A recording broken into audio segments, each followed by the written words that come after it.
Hey, we're sitting here with Michael from Foot Printing, and we're going to be talking about, just real quick, but what do you have to remember when you're designing an envelope, Michael? It seems pretty simple, right? It's pick a size, whatever.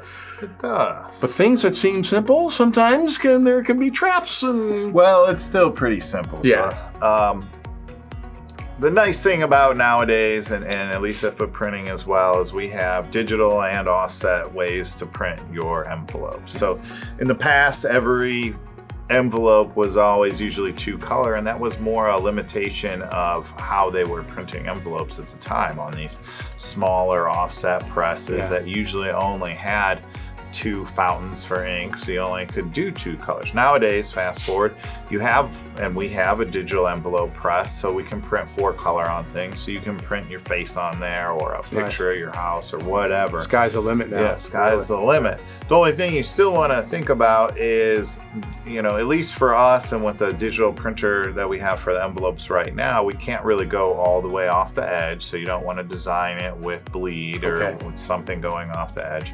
And then, because we need that at least 1/8 or 1/4 inch around. So that's one thing to think of. The other thing to think of, unless you really had a lot to print, if you had a lot of envelopes and that's what you need, and you are dying for bleeds or color on the flap, that's fine. We can do that too. We print the whole sheets on the offset press, and then we send them out to get converted into envelopes. Okay. And so that's still an option, but you would definitely want to call us and talk to us about it, because to design that, you have the envelope opened up, and it's a little bit harder. So you'd want to definitely consult with us to get a template. Yeah, okay. I was going to say they can get a template from you, so you'd have exactly what this whole or send us the pieces. Yeah, envelope looks like. Yeah, and sometimes people are sending us just the pieces or parts, just like a number 9 remit envelope. Usually people just send us 4 different parts, even though it's 2 sides. Okay. And we put it together and make sure it's not going to get to where the glue area is, anything printed, or where the glue comes down at, or where the seam is and stuff like that. So we can definitely help with that. But nowadays, the sky's the limit. Even if you only need like 250 envelopes that are full color, we can do that. And if you need envelopes for someone that's asking about today, a wedding envelope, we can print the addresses on there at the same time we're printing your return address or your return address on the other side.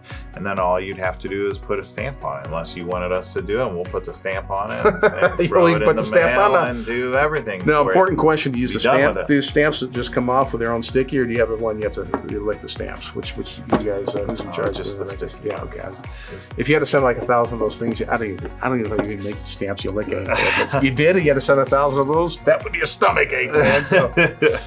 But hey, it's good insight, because I know a lot of folks, do a lot of designing in terms of, in the graphic, in the digital world, and it's different, and it's not every day you have to design a business card, or a business envelope rather, but they can be a really important part of your marketing campaign and your business, and you want it to look as good as it can. So, good way of doing that. Talk to Michael and the guys at Foot Printing. And if you want to learn some more, you can always stop by the website at footprinting.com. That's foot with an E, printing.com.